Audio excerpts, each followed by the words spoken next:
Picture this.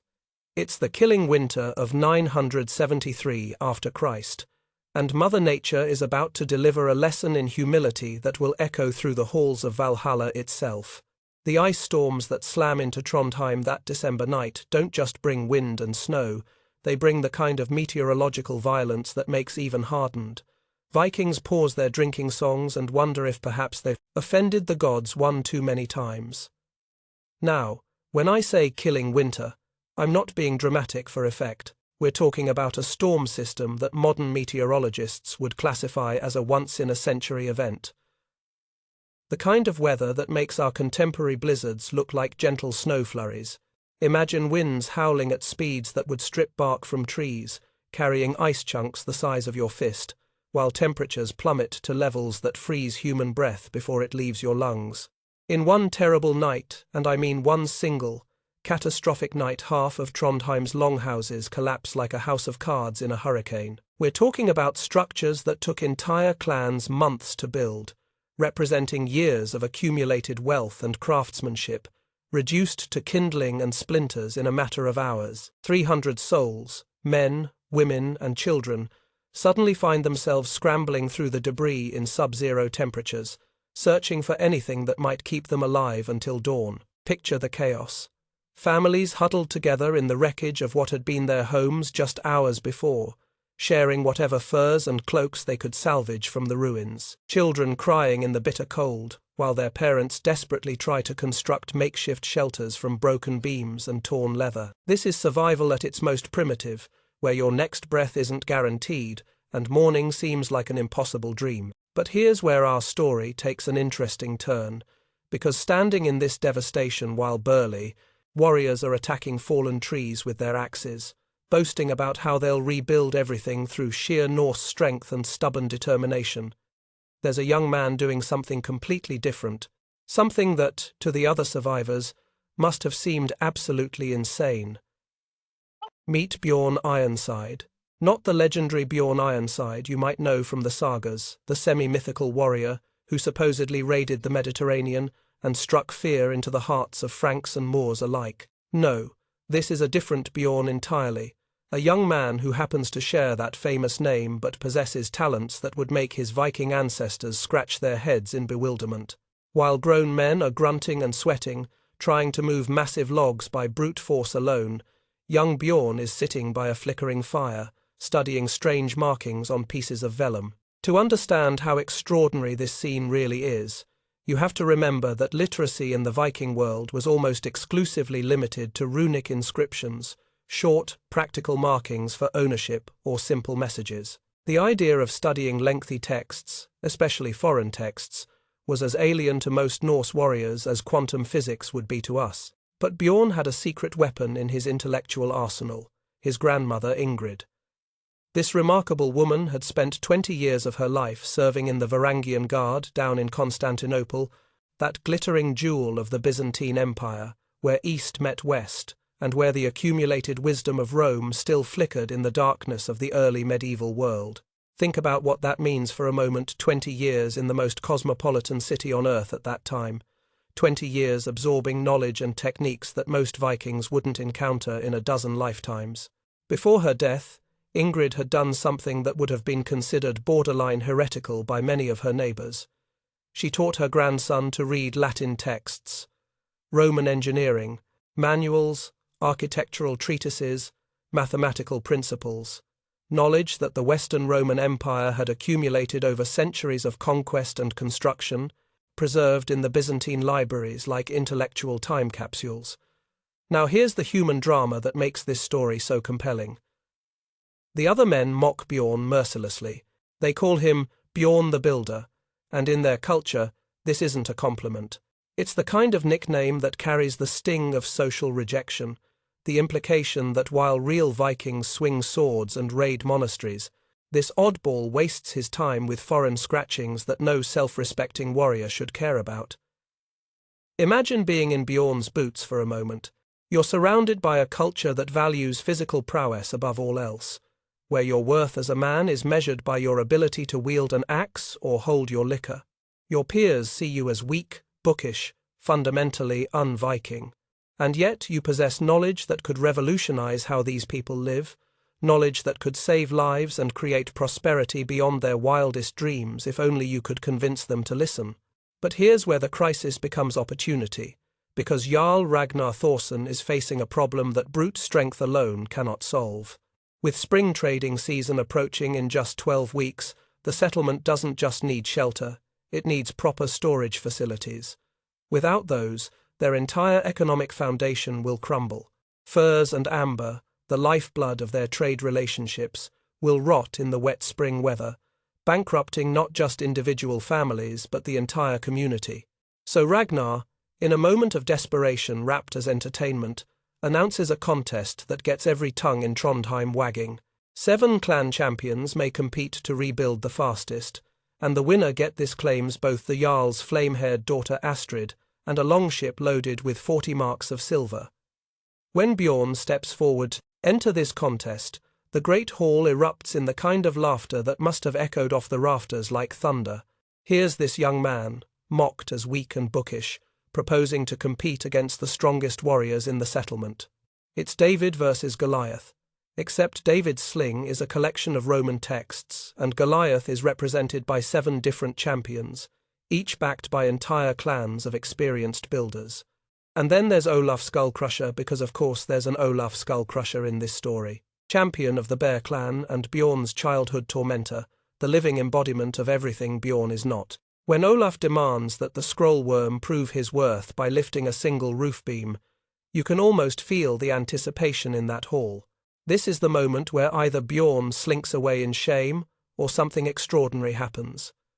The mockery just dies completely, when Bjorn does something that must have seemed like sorcery to those watching. Using a simple lever, principles he learned from those Roman texts his grandmother had taught him to read, he raises what 3 grown men couldn't budge. Just like that. One young man, applying mechanical advantage that the Romans had understood for centuries, making their brute strength approach look primitive and wasteful. And that's when Bjorn makes a declaration that will change everything. His Roman methods will humble their Viking pride. Now, think about the audacity of that statement for a moment. This is a culture built on the concept of Viking superiority, where pride isn't just a character trait, it's a fundamental aspect of identity.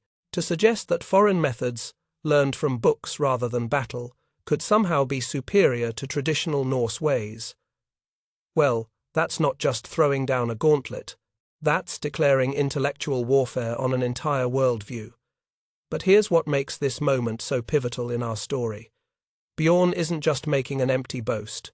He's about to prove that sometimes the pen really is mightier than the sword, that knowledge can triumph over tradition, and that the most revolutionary changes often come from the most unexpected sources. Because what's about to unfold in Trondheim will challenge everything these people believe about strength, wisdom, and what it truly means to be Viking. The question hanging in the icy air as our first chapter ends is this: can one young man, armed with nothing but foreign knowledge and unwavering determination, really outbuild the strongest warriors in Norway? And if he can, what will that mean for a culture built on the supremacy of muscle over mind? The answer to those questions will shake the very foundations of the Viking world. Now here's where our story gets really interesting, because what Bjorn does next is going to fundamentally challenge everything we think we know about how societies change.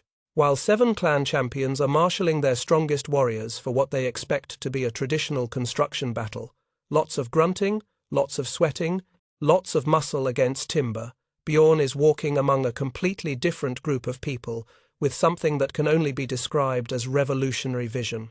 Think about this for a moment.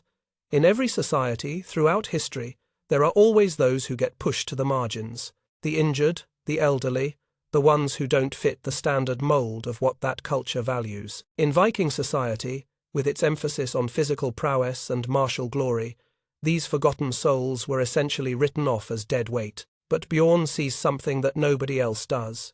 He sees untapped potential where others see only weakness. His first recruit is Eric One Hand, and just that name tells you everything about how this society views disability. Eric had been a master carpenter before a raiding injury cost him his dominant hand, and in the brutal calculus of Viking culture, that injury effectively ended his usefulness. Think about the psychological impact of that transformation.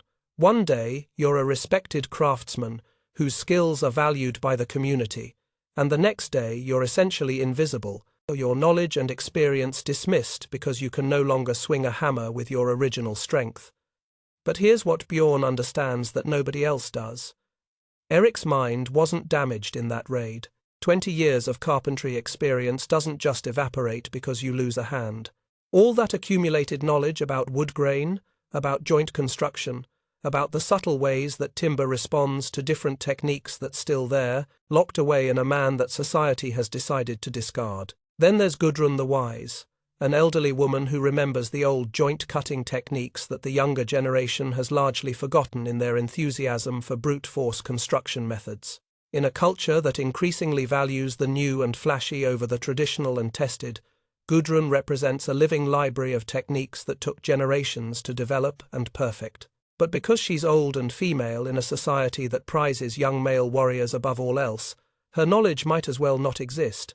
What Bjorn is doing here, and I want you to really understand the audacity of this, is assembling what we might call the first recorded instance of inclusive engineering. He's taking everyone that Viking society has written off and organizing them into something unprecedented. Specialized teams where talent and knowledge matter more than raw physical strength. While Olaf's Bear Clan warriors are exhausting themselves, dragging whole trees across the settlement, because that's how it's always been done, and real Vikings don't look for easier ways, Bjorn's army of the weak is operating on completely different principles. Children as young as 8 are carrying standardized pegs, but they're not just doing busy work. They're part of a system where every component has been designed to be manageable by smaller hands, where efficiency replaces brute force. And here's where the Roman knowledge really starts to pay dividends. Bjorn has women operating pulley systems that multiply their strength threefold. Think about what this means in practical terms. A 100-pound woman using mechanical advantage can now move a 300-pound beam.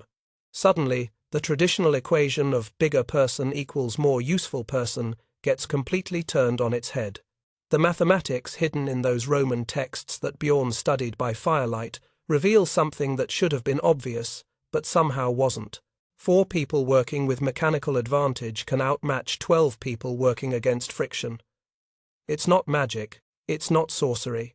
It's simply the application of principles that human beings had already figured out centuries before, but that had somehow been lost or ignored in this particular corner of the world. But knowledge without testing is just theory, and nature is about to provide the ultimate examination. On day 5 of the construction contest, a storm strikes that would make Thor himself take shelter. We're talking about winds that modern meteorologists would classify as near hurricane force, the kind of weather event that exposes every weakness in construction and separates the truly well-built from the merely adequate. Here's what happens. The traditionally built frames of 6 competitors start swaying and cracking under the pressure. Their hasty joints, assembled with the good-enough mentality that comes from relying purely on strength and speed, begin splitting under forces they were never designed to handle. Massive timbers that took dozens of men to position start shifting and groaning, threatening to bring down entire structures. Meanwhile, Bjorn's building, constructed using Roman arch principles, adapted to Norse materials, is doing something that must have seemed impossible to observers. Instead of fighting the wind's force, the structure is distributing that energy throughout the entire frame.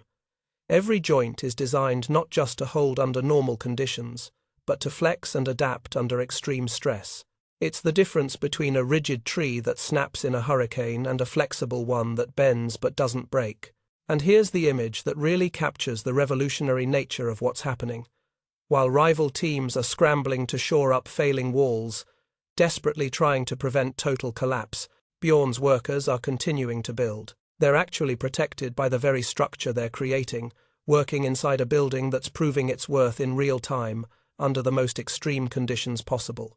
This is when young Astrid makes a decision that's going to scandalize her father and probably half the settlement.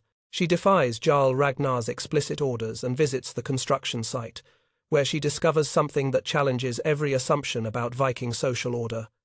Bjorn is teaching thralls to read building plans.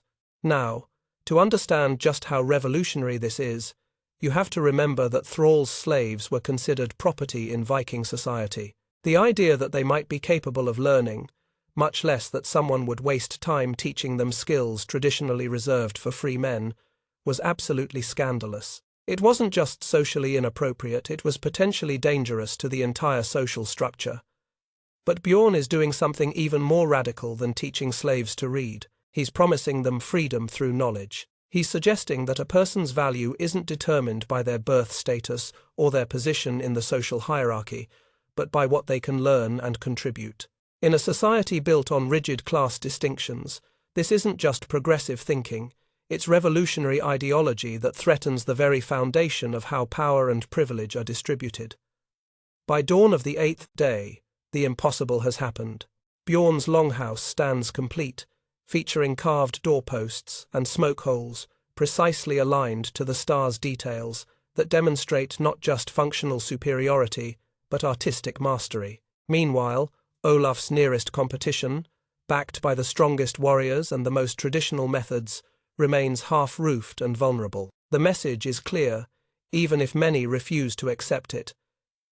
Intelligence has triumphed over tradition, inclusion has defeated exclusion, and knowledge has proven more powerful than muscle. But as we're about to see, revolutions don't happen without resistance, and some people will go to extraordinary lengths to preserve the old ways, even when those ways have been proven inadequate. What happens next will determine whether Bjorn's victory represents a temporary anomaly or the beginning of a fundamental transformation in how Viking society understands strength, value, and human potential itself. Picture the shockwaves rippling out from Trondheim like stones thrown into a still pond. Word of Bjorn's impossible victory spreads across the Norse world, with the speed that only truly extraordinary news can achieve. Jarls from Norway to Iceland, men who've spent their entire lives thinking they understood the limits of what's possible, are suddenly making the dangerous winter journey to witness what people are calling the sorcerers, the Hall. And let me tell you, when these hardened Viking leaders see what Bjorn has accomplished, their reactions range from amazement to outright disbelief. We're talking about innovations that seem like magic to people who've never encountered Roman engineering principles. Gutters that channel rainwater to storage barrels imagine that, actually collecting and storing the water that falls from the sky instead of just letting it run off and create mud everywhere. Adjustable smoke holes that clear air without losing heat, a simple but brilliant solution to the age-old problem of choosing between suffocation and freezing. And modular walls that can expand as families grow, adapting to changing needs instead of requiring complete reconstruction. Each of these features represents a fundamental shift in thinking from good enough to optimal design. But to people who've never been exposed to systematic engineering principles, who've always built based on tradition and trial and error, these innovations don't just seem advanced, they seem supernatural. When the Council of Jarls convenes, you can feel the tension crackling like electricity before a thunderstorm. These are men whose authority rests on their understanding of how the world works, and suddenly that understanding is being challenged by a young man with foreign ideas and unprecedented results. That's not just embarrassing, it's potentially destabilizing to their entire social order. Enter Olaf Skullcrusher, our antagonist who's about to make a move that will define not just his own fate but the future of innovation in the Viking world. Olaf doesn't just accept defeat gracefully, he does what people throughout history have always done when confronted with change they can't understand or control: he declares it evil. The accusation is cider magic, dark sorcery that violates the natural order, and this isn't just name-calling or sour grapes. In Viking society, accusations of sorcery carry the death penalty. What Olaf is essentially doing is weaponizing superstition against innovation, using fear of the unknown to destroy what he can't comprehend or compete with. But here's where the story takes another fascinating turn, because the challenge that emerges from this accusation is going to create one of the most spectacular demonstrations of engineering principles in medieval history. If Bjorn's building methods are natural and true, his hall must survive attempts to destroy it by fire, axe, and battering ram. It's trial by ordeal taken to an architectural extreme. Think about the stakes here for a moment. Bjorn isn't just defending his life, he's defending the principle that knowledge and innovation shouldn't be constrained by tradition and superstition. This trial becomes a symbolic battle between the old ways and the new, between fear of change and embrace of progress. The entire settlement gathers for what can only be described as a medieval stress test. 12 berserkers, and we're talking about genuine Viking berserkers here, warriors famous for their ability to enter battle trance states and fight with inhuman ferocity, are given permission to attack the structure with everything they've got. These aren't just strong men, they're the human equivalent of natural disasters, capable of destruction that would make modern demolition crews take notes. But here's the scene that really captures the revolutionary nature of what's happening. While these 12 berserkers are attacking his building with axes, hammers, and raw fury, Bjorn stands calmly inside, explaining to spectators how diagonal bracing and distributed load points defeat brute force. He's literally teaching physics while his life's work is under assault. This is confidence born not of arrogance but of understanding. Bjorn knows his building will survive because he built it according to principles that have been tested over centuries. He's not hoping for divine intervention or relying on luck. He's demonstrating the superiority of systematic knowledge over random violence. And then something happens that nobody could have predicted. King Harald Bluetooth arrives from Jelling with an entourage of 200 followers. Harald isn't just any king, he's the ruler of Denmark, a man facing his own construction crisis as he attempts to cement his Christian conversion across his kingdom by building fortified churches quickly and efficiently. When Harald witnesses Bjorn's Longhouse not just surviving but essentially shrugging off the berserker's assault, he recognizes something that the local jarls have missed. This isn't just about one clever young man building one impressive structure. This is about a completely new approach to construction that could revolutionize how kingdoms are built and maintained. The offer Harald makes is both an opportunity and a threat. Become royal master builder with unlimited resources, or face execution for practicing sorcery. It's the classic choice faced by innovators throughout history. Submit to authority and use your talents in service of the existing power structure, or be destroyed by that same power structure. But Bjorn's response reveals something crucial about his character and his vision for the future. He accepts, but on one condition that must have shocked everyone present. His workers, including thralls and women, must receive recognition as Scandinavia's first builders' guild. Think about what he's demanding here. Official recognition for people who've been systematically excluded from skilled trades.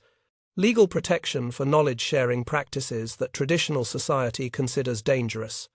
The creation of an institution where merit matters more than birth status. In essence, Bjorn is demanding that his personal success become the foundation for systemic social change. The transformation of Jelling's wooden church becomes the proof of concept for everything Bjorn has been preaching. Using Roman engineering principles adapted to Christian symbolism and Norse artistry, he creates an architectural marvel that serves multiple functions simultaneously. It's a church that demonstrates Harald's Christian devotion, a fortress that provides practical defense, and a showcase for construction techniques that will revolutionize building across the kingdom. But the real revolution is in the methods themselves. Bjorn's standardized construction techniques, modular components, mechanical advantage, systematic planning spread like wildfire as trained teams fan out across Denmark. Each team carries not just tools and materials, but knowledge and training methods that can be replicated anywhere. What we're witnessing is the birth of something unprecedented in medieval Scandinavia: technology transfer on a systematic scale. Instead of innovations remaining local secrets or dying with their creators, they're being documented, taught, and spread deliberately. Knowledge is becoming a strategic resource that multiplies its value through sharing rather than hoarding. And as we'll see in our final chapter, this revolution in how things are built is about to trigger changes in Viking society that will ripple through centuries, helping to transform not just how they construct buildings, but how they think about human potential, social organization, and the relationship between knowledge and power itself. The question that hangs in the air as teams of trained builders scatter across Scandinavia is this: when you fundamentally change how a society builds, do you also change what that society can become? What happens over the next 25 years is nothing short of a complete transformation of Viking civilization, and it all traces back to that young man who once sat by firelight, reading Roman texts, while his neighbors mocked him as weak. Sometimes the most profound changes in history begin not with the clash of armies or the proclamations of kings, but with a single person who dares to ask, "What if there's a better way?" Bjorn's construction revolution reshapes Viking society from the ground up in ways that even he probably never anticipated. Think about the mathematics of manpower for a moment. His construction methods free thousands of warriors from building duty, providing the great heathen army with the sustained manpower necessary for their extended campaigns in England. When you don't need every able-bodied man spending months each year just maintaining basic infrastructure, suddenly you have resources available for expansion, exploration, and conquest that simply weren't possible before. The economic implications are equally staggering. The ports of Hedeby and Birka flourish with Bjorn's revolutionary warehouse designs that protect trade goods year-round. Instead of losing significant portions of their valuable furs and amber to weather damage during storage, Viking merchants can now guarantee the quality of their products across seasons. This reliability transforms them from seasonal raiders supplementing their income through violence into year-round traders building wealth through commerce. And here's where the story gets really interesting from a historical perspective. This wealth doesn't just stay local. It funds exploration expeditions to Greenland and Vinland, expanding the Viking world farther than ever before. Erik the Red's colonization of Greenland, Leif Eriksson's voyages to North America. These become possible not just because of Viking courage and seamanship, but because of the economic foundation created by more efficient construction and storage methods back home. But the most profound transformation is social, and it's happening in ways that challenge everything we think we know about how rigid hierarchical societies change. The Builders Guild becomes Scandinavia's first institution, where talent matters more than birthright, producing a generation of literate craftsmen who bridge the gap between Viking warrior culture and medieval civilization. Think about what this means. For the first time in Scandinavian history, you have a formally recognized social institution where a thrall's son can rise to prominence based on skill and knowledge rather than birth circumstances, where women can hold positions of authority based on their expertise rather than their relationships to men, where age and disability become assets rather than liabilities, because accumulated knowledge and experience are valued over raw physical capability. This isn't just social progress, it's a fundamental reimagining of human value that will ripple through centuries. The literacy that Bjorn promotes among his workers creates the first generation of craftsmen who can document their methods, preserve innovations, and teach systematically rather than just through hands-on apprenticeship. Knowledge becomes cumulative and transferable in ways that transform how quickly societies can adapt and improve. The master builder's death in 1001 after Christ becomes the stuff of legend, and rightly so. Picture this scene: a man of 61 who could have retired decades earlier to enjoy the wealth and status his innovations brought him, personally setting the capstone on Trondheim's first stone church.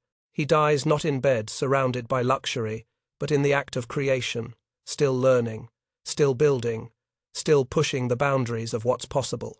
But here's what makes his death truly extraordinary. Bjorn requests burial in a longhouse built by his method, and the response reveals just how profoundly his ideas have spread. 5,000 builders from across the Norse world converge on Trondheim, 5,000 people whose lives have been changed by his teachings, who've adopted his methods, who've become part of his revolution.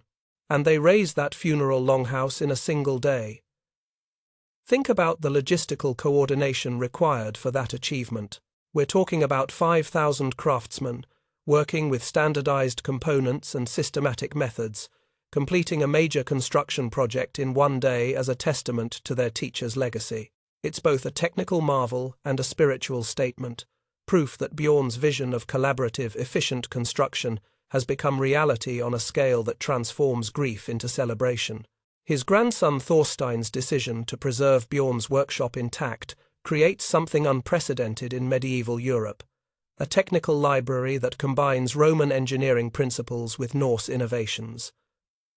Those annotated texts, where classical knowledge is enhanced with practical improvements developed through Viking experience, represent a synthesis of learning that wouldn't be matched until the Renaissance. The blueprints for structures never built become even more fascinating when we consider their implications. Bjorn's bridge design, which wouldn't be independently rediscovered for 3 centuries, suggests that his understanding of engineering principles was so advanced that he was designing solutions for problems his society hadn't yet encountered. He was literally thinking centuries ahead, anticipating needs and possibilities that his contemporaries couldn't even imagine. And here's where archaeology becomes our time machine back to this remarkable period. Modern excavations in Trondheim find evidence that proves the legends true. Standardized components that match descriptions from the sagas, tool marks indicating mechanical advantage use that predates similar innovations elsewhere in Europe by generations, physical proof that this story of revolutionary construction methods isn't just legend, it actually happened. The boy who was mocked as Bjorn the Builder by warriors who valued strength over intelligence had transformed Viking culture by demonstrating something revolutionary, that intelligence multiplied strength rather than replacing it. That knowledge shared became more powerful than knowledge hoarded. That inclusion created more value than exclusion. His innovations ripple through centuries in ways that help birth the medieval world from the ashes of the ancient one. The builders' guilds spread across Europe, carrying with them principles of standardization, mechanical advantage, and merit-based advancement that will eventually contribute to the development of universities, trade associations, and the technological foundations of the Renaissance. But perhaps the most important legacy isn't the buildings or the techniques or even the social institutions. It's the idea itself, that any individual, no matter how unlikely, can change the world by refusing to accept that "this is how things have always been done" is a sufficient answer to "what if there's a better way?" In our modern world, where we face challenges that seem insurmountable, climate change, social inequality, technological disruption, Bjorn's story reminds us that the most profound solutions often come from the most unexpected sources, from people who combine knowledge from different traditions, who see potential in the overlooked and discarded, who have the courage to stand up to mockery and insist that intelligence and innovation matter more than tradition and brute force. The Viking world of 1000 after Christ was very different from our own, but the fundamental human dynamics remain remarkably constant. In every society, in every era, there are Bjorners individuals who see possibilities that others miss, who combine knowledge in unexpected ways, who refuse to accept limitations that seem absolute to everyone else. And sometimes, just sometimes, they change everything. The Longhouse that sheltered Bjorn's funeral became a pilgrimage site for builders throughout medieval Scandinavia, its very existence proof that one person's vision could become a civilization's transformation. Built by his methods, using principles he developed, constructed by workers he trained, it stood for centuries as a monument to the radical idea that human potential should never be limited by social expectations or traditional assumptions. In the end, that might be the most important lesson from this remarkable life. That progress isn't inevitable, but it's always possible, and it often begins with a single individual willing to believe that intelligence, properly applied, can indeed humble pride, overcome tradition, and build a better world for everyone.